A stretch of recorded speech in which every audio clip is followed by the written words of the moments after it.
Greetings, folks. This is Victor Haskins. Welcome to the second episode of Understanding the C Major Tonality, the concert B-flat major tonality. In the first episode, we just dealt with introducing the straight-up major scale, which is important for you all to understand and to be able to deal with effectively, so that way, as I reference the major scale, whether we're talking about the major tonality or other tonalities, it'll be a useful reference point. So you need to kind of have that solid. In this episode, I want to talk about some specific exercises for dealing with moving around the major tonality. Okay?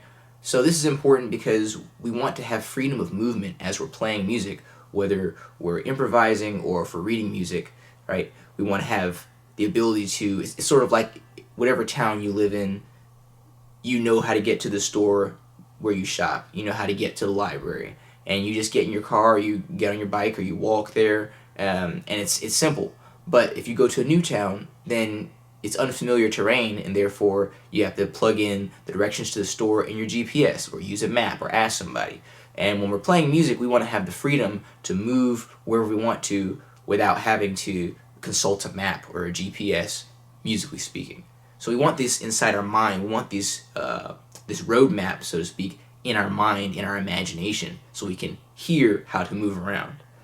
In this episode, we're going to talk about moving around the scale in thirds, moving around the C major scale in thirds. So an interval, remember, is the distance between two notes.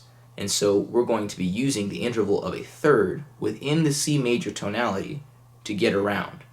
Here's what that sounds like in one iteration. In this iteration of it, we're going to ascend the scale with ascending thirds.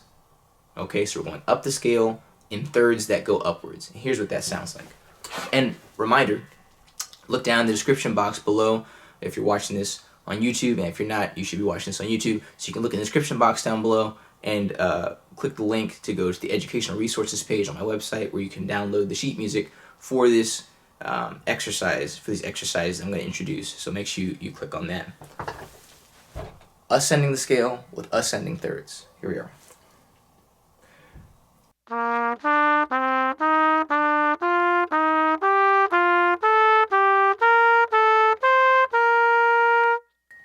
Okay, so we went from low C to C in the staff, going upwards in thirds. Now, exercise number 2, we're going to go up the scale again, so ascending the C major scale, in descending thirds. So the thirds are going to go downwards as we're going up the scale. And I'll show you how that works. We're going to start on the third scale degree, the E. Okay, so here's what that sounds like.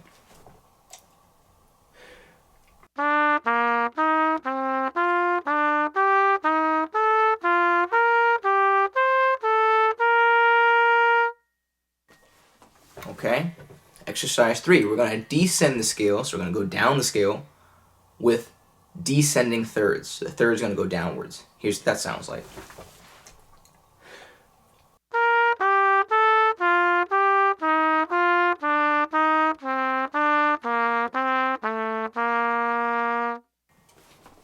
Similarly, we're going to go descending the scale while we have ascending thirds. So the third is going to go upwards as the scale goes downwards.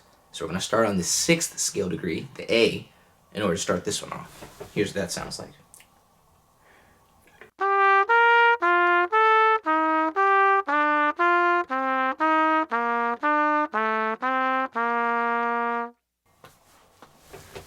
Okay, so those are 4 different ways to move around the C major scale using thirds. Those aren't the only ways, but to start you guys off, those are some fairly basic ways of moving around the C major scale. So take the time to practice it with a metronome slowly, and make sure you have complete control over it. I would definitely recommend singing it so you can get those intervals together, and then playing it on your mouthpiece if you're a brass player, and then playing it slowly on your instrument, and really learning, and as you're playing it, singing it in your mind, so you can learn the sound of the movement, whether you're ascending with descending thirds, or ascending with ascending thirds, or descending with descending or ascending thirds. Make sure you really know what that sounds like as you're doing it with this major tonality. Okay, so I hope that's helpful for you guys. If you have any questions or comments, leave them in the comment section down below. subscribe to the channel, subscribe to my newsletter, and I'll catch you guys in the next episode. Thank you.